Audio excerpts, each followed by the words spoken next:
हो गई। उस गेम के रूल्स बोल्ड लेटर्स में लिखे थे और उसके नीचे ये भी लिखा था कि एक गेम खत्म किए बिना अगर कोई प्लेयर छोड़ देता है तो उसे दारुमा सान नाम की एक बुरी आत्मा जिंदगी भर हॉन्ट करती रहेगी। लारा ने अपने मम्मी पापा के सोने का वेट किया और उनके सोते ही अपने रूम की खिड़की और दरवाजा लॉक कर लिया। गेम के फर्स्ट स्टेप के अकॉर्डिंग उसने अपने कपड़े उतारे और वॉशरूम में जाकर अपने बाथ टब को भरने लगी। उसने सारी लाइट्स बंद कर दी और अपनी आंखें बंद करके टैप की तरफ मुंह करके बाथ टब के अंदर बैठ गई। गेम का दूसरा स्टेप था कि एक जापानीज मंत्र को बार बार रिपीट करते हुए अपने बाल धोना और लारा वही करने लगी। उस मंत्र को बोलते बोलते उसने अपने बाल धोना खत्म कर लिया और उसे वहां बंद आंखों में ना तो कोई आवाज सुनाई दी और ना ही बाथरूम में किसी की प्रेजेंस फील हुई। लारा ने द बाथ गेम को बकवास समझा और वो अपनी आंखें खोलने ही वाली थी, तभी उसे बाथरूम में किसी के चलने की आवाज आई। वो आवाज एकदम तेज हो गई। तभी वहां सफेद फटे हुए मैले कपड़ों में एक औरत उसके सामने आ गई। वो एकदम से बाथटब के अंदर गिर गई, जिसकी वजह से उसकी दाईं तरफ की आंख एक जंग लगे हुए टैप पर लगकर बाहर निकल आई और लटकने लगी। उसकी आंख से ढेर सारा खून निकलने लगा और वो पूरे बाथटब में फैल गया। लारा इन आवाजों से सिहर सी गई। वो आंखें खोलने का सोच ही रही थी, पर तभी उसे गेम के रूल्स याद आ गए और उसने उस औरत से पूछा, "Why did you fall in the bathtub?" यानी तुम बाथटब में क्यों गिर गई? ये कहते ही लारा गेम के अकॉर्डिंग बाथटब से निकलकर बिना मुड़े बाथरूम के बाहर निकल आई। उसे इस बात का विश्वास नहीं हो रहा था कि उसे दारुमा सान की प्रेजेंस सच में फील हुई है। वो डर के मारे एकदम सुन्न पड़ गई। उसका उस वक्त मन कर रहा था कि वो अपने घर से भागकर कहीं दूर चली जाए, पर अगर वो गेम के आगे के स्टेप्स फॉलो नहीं करती तो दारुमा सान उसको हमेशा हॉन्ट करती रहती।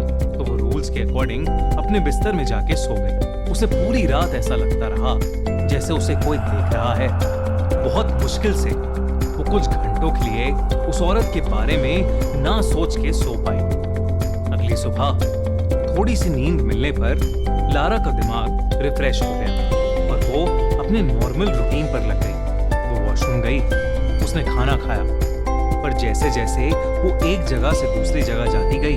दोस्तों, हमने अपना नया YouTube चैनल लॉन्च कर दिया है जिसका नाम है द क्राइम शो बाय खूनी मंडे, जहां हम लाएंगे आपके लिए दिल दहला देने वाली क्राइम स्टोरीज। हमारी दूसरी वीडियो है 2003 में घटे तेलगी स्कैम के बारे में, जिसमें एक आदमी ने पूरे देश को 30,000 करोड़ रुपए का चूना लगाया। है ना क्रेजी? तो जल्दी से हमारे नए channel the crime show by खूनी मंडे को सब्सक्राइब करो और हमारी दूसरी वीडियो को एंजॉय करो। लिंक डिस्क्रिप्शन और पिन कमेंट में। उसे अपने पीछे किसी के होने का एहसास होने लगा था, पर वो जब भी पीछे मुड़कर देखती तो वहां कोई नहीं होता था। उस दोपहर लारा की मॉम उसको शॉपिंग के लिए सुपरमार्केट ले गई। लारा को अब भी लग रहा था कि दारुमा सान उसका पीछा कर रही है और लारा को लगा कि वो घर के बाहर निकलने के बाद दारुमा सान से शायद सेफ हो जाएगी, पर पूरे रास्ते उसे वैसा ही लगता रहा जैसे कि कोई उसको फॉलो कर रहा है और उसको घूर रहा है। सुपरमार्केट में शॉपिंग करते हुए उसकी मॉम दूसरी रो में सीरियल्स लेने चली गई। लारा एक रो में घर के बाकी सामान की शॉपिंग कर रही थी जब उसे अपनी आंखों के कोने से एक औरत दिखाई दी। उसने फौरन पीछे मुड़कर देखा, लेकिन वहां फिर से कोई नहीं था। तभी लारा वापस आगे मुड़ी और उसका दिल दहल उठा। उसने अपने हाथ में सामान की जगह दारुमा सान का कटा हुआ सर पकड़ा हुआ था। वो अचानक चिल्ला पड़ी और तभी उसकी मॉम ने उसे बिलिंग काउंटर पर आने के लिए आवाज लगाई। लारा ने जब फिर से देखा तो सब नॉर्मल था। उसके हाथ में नॉर्मल ग्रोसरी का ही सामान था। लारा बहुत घबरा चुकी थी, लेकिन उसने अपना मन शांत किया और बिलिंग काउंटर पर चली गई। बिलिंग के वक्त उसकी मॉम पेमेंट कर रही थी और लारा अपनी मॉम को सामान दे रही थी। तभी उसे कोने में खड़ी वही औरत दारुमा सान दिखाई दी। उसकी एक आंख की जगह अब एक छेद था, जिससे लारा कुछ कर पाती, वो औरत उसके बहुत ज्यादा करीब आ गई।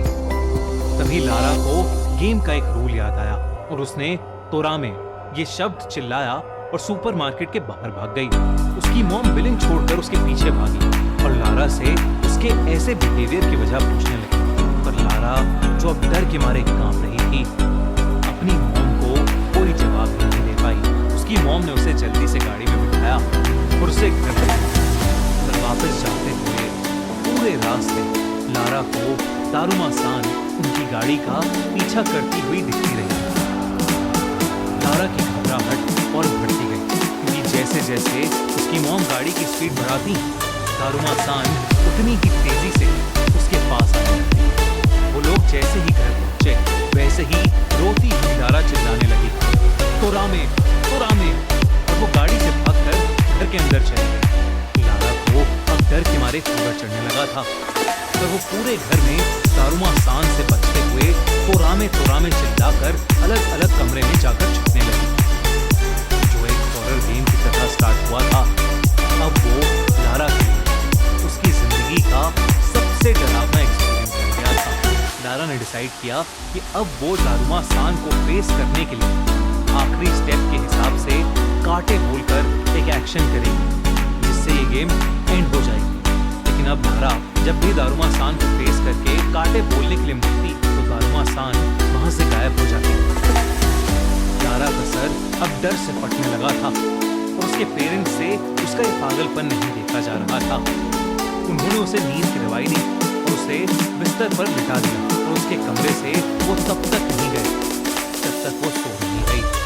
लारा की जब आंख खुली तो वो अपने बाथटब में थी। उसे अचानक लगा कि कोई उसे जकड़ रहा है और जब उसने पीछे देखा तो दारुमा सान ने अपने हाथों से उसे पकड़ रखा था और वो जोरों से हंस रही थी।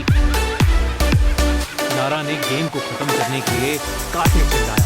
गेम के रूल्स के अकॉर्डिंग दारुमा सान की आत्मा वहां से गायब हो जानी चाहिए थी, लेकिन दारुमा सान और जोरों से हंसने लगी। तभी लारा को सांस भी बंद हो गई। उसे ऐसा लगने लगा कि जैसे वो बाथटब के पानी में डूब रही हो। डूबते डूबते लारा की आंखें बंद हो गईं। जब उसकी आंखें फिर से खुली तो वो अपनी मॉम के पास अपने बेडरूम में ही थी और पसीने से पूरी गीली थी। तभी लारा की नजर घड़ी पर पड़ी जिसमें 12:30 AM हो गए थे। मतलब अगला दिन शुरू हो गया था और लारा गेम टाइम पर एंड करने में फेल हो गई थी। लारा ये देखकर घबराहट के मारे रोने लगी और उसने अपनी मम्मी को जोर से गले लगा लिया। उस दिन के बाद से लारा को हर रात एक सपना आने लगा जिसमें दारुमा सान उसे उसी के बाथटब में